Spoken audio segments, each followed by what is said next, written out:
የቤተ ክርስቲያን ልጆች ለእናንተ ለኃጢአን መድኃኒታችሁ ስለሆነች አክብሯት። በጎ አገልግሎቷን ለሚያገለግላት ዋጋውን ትሰጣለች። ሳትጠራጠሩ በፍጹም ልባችሁ እመኑባት። እሷ መድኃኒታችሁ ናትና። በስዕሏ ፊት ስገዱ። ለስዕሏ ያልሰገደ ግን ከቆመበት ቦታ ይጥፋ። ስም አጠራሩን አይተው። ይህ ጣዖት አምላኪነት ነው። ይህ ጣዖት አምላኪነት ነው።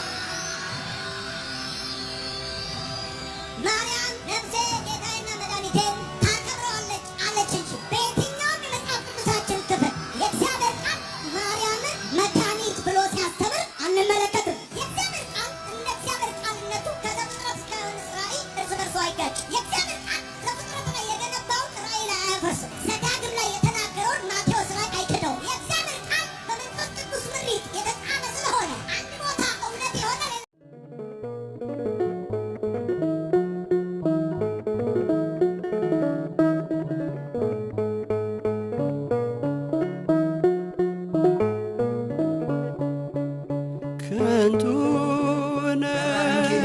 qulqulleetti dubroo maaramidha. Dhugaadha. Dhugumatti nuti siyaada kana hinaallu isheen qoricha keenyadha. Isheen araarsituu keenyadha. Isheen haadha keenya dhugaati. Laphee keenyaan araarsummaa maaramiitti ni amanna. Araarsummaa maaramiitti amanuun maaramiin waaqa jechuu miti. Maaramiin kabajuun isheen uumaa keenya jechuu miti. Garuu uumaa buddeena jireenyaa waaqa nageenyaa waaqa bara baraa nuuf laatteetti. Kanaafidha sirna qulqulleessaa dubroo maaramii irratti yaa dubroo waan nu nyaatamu, waan nu dhugamu, waan nuuf argamteef, waan nuuf laatteef የሚበላውን የሚጠጣውን ስላፈራሽልኝ jechuudhaan abbaan Efreem geessa isaa irratti qulqulleetti dubroo maaramiitiin ni galateeffata. Asirratti egaa haadha keenyaan qoricha laphee keessaniin amanaa yaada jedhu qabatanii kun waaqa tolfamaadha. Biyya kana balleessaa kan jiru waaqa tolfamaa waaqessuudha.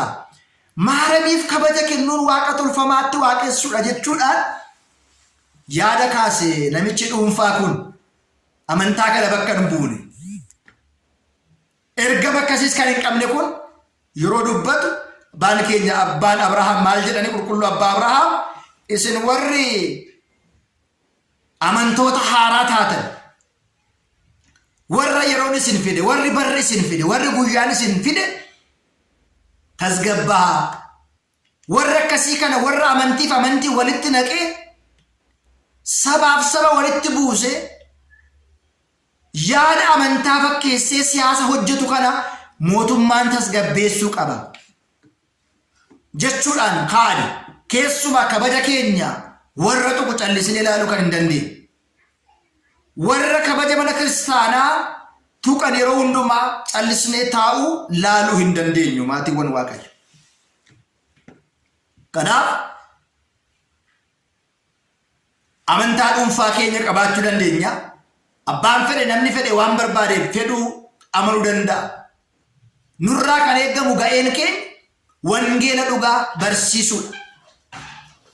Wangeela dhugaa lallabuudha malee waa'ee amantaa biraa baanee ceepha'u, waa'ee amantaa biraa baanee haasa'uun barbaachisaa fi sirrii akka hin taane hundi keenya hubachuu qabna.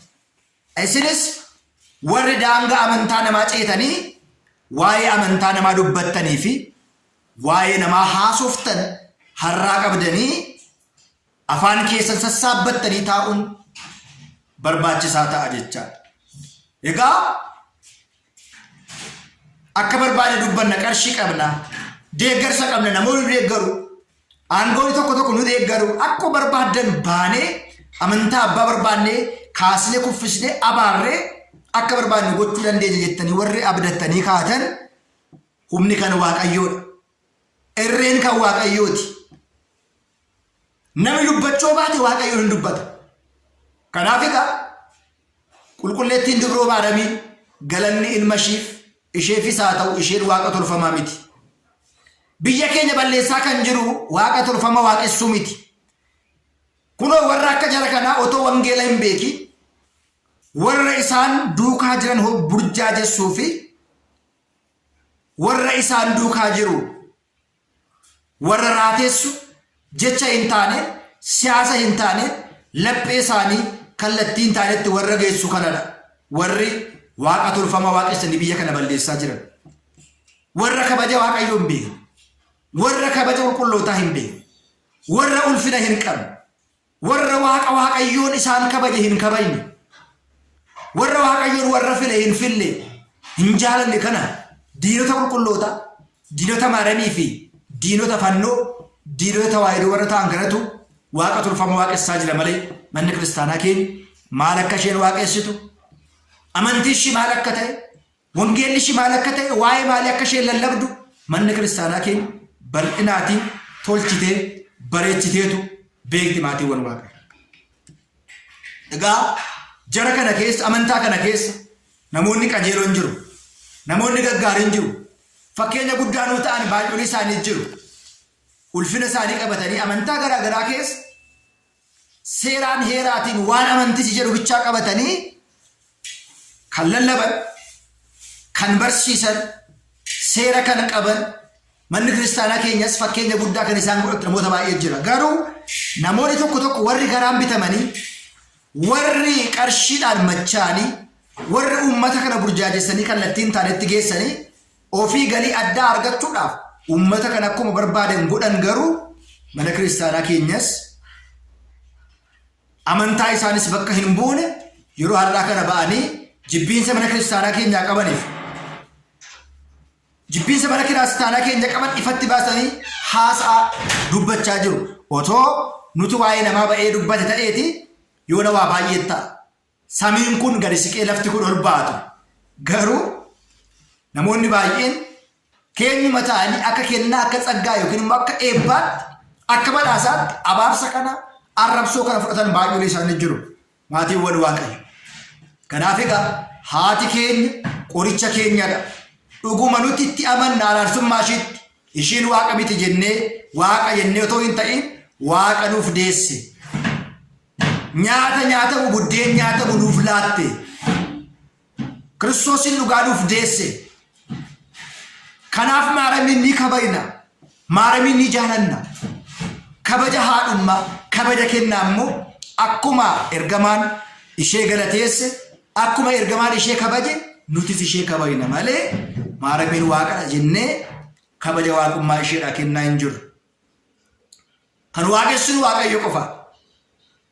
Kan waaqessinu waaqa nu uume samii isa malee lafa samii utubaa malee lafa isa malee diriirse waaqayyotu waaqeffama malee uumamni inni uume akkuma aangoo fi aaboo isaaniitti kabaja ulfina sagada isaaniif ta'u kabaja kennaa kan ulfinaa fi kan waaqummaa የጸጋ የባህሪ የአምልኮት ከዋቀፈነው ከንከናፊ ከነመላ ጀነቱ መነ ክርስቲያና ከኝ ከንሽን ኑበርሲስት ከበጨ ቁልቁሎታፍ ኤርገሞታፍ ወሬገምቶታፍ ተው ይሮ ሁንዱማን ይላልና ኩንሞ ደጎንጎሬ ወቶይን ታይ ኦሶኑ ፊንገለ ቶይን ታይ ኑፍ ገሌ ቤክኔቱ ዋቀ ቶልፈማ ዋቂሱን ቢየከ ዱበት ከን ቡታጅሩ ማረሚ ከበጁ ኤርገሞታ ዋቀዩ ከበጁ ሚት ዋቀ ቶልፈማ ከበጁን Otoo wangeela hin beekin waltajjiirratti ba'anii waanuma argan odeessuu fi waanuma argan xibaarotu biyya kana duubatti deebisaa jira malee nuti wangeela lallabna nuti dhugaa beekna haala dhugaa beekna ergamoota waaqayyo warra waaqayyoon isaan file hundumaa kabajna isaaniitiif ulfina laannaa isaaniin kan file waaqayyoodha. Warra waaqayyoon file immoo namni salphisu namni xinneessuu hin danda'u. Waaqayyo warra isaan file eenyu salphisuu danda'a jedhee wangeelli keenya waan dubbatuuf ergaa kana namicha duudaa kana namicha yeeyyii ta'e kana namicha gogaa hoolaa uffate waan Kiristoosin lallabu fakkaate ergaa biraa ergaa siyaasaa dabarsaa jiru kana biraa akkanaa qaqqabsiistaniifan ergaa kana waraabuu barbaade guddaa galatoomaa kan nu barsiise kan nu gorsa waaqabboolii keenyaaf galanni haa ta'u nu haa turuu itti fufaa waa'ee amantaa keenya warra haasa'an warra dubbatan callisne hin laallu. Waaqayyo biyya keenyaaf nagaa walii keenyaaf jaalalaa fi cimina amantaa nuuf haa kennu nu haa turu nagaa ta'a.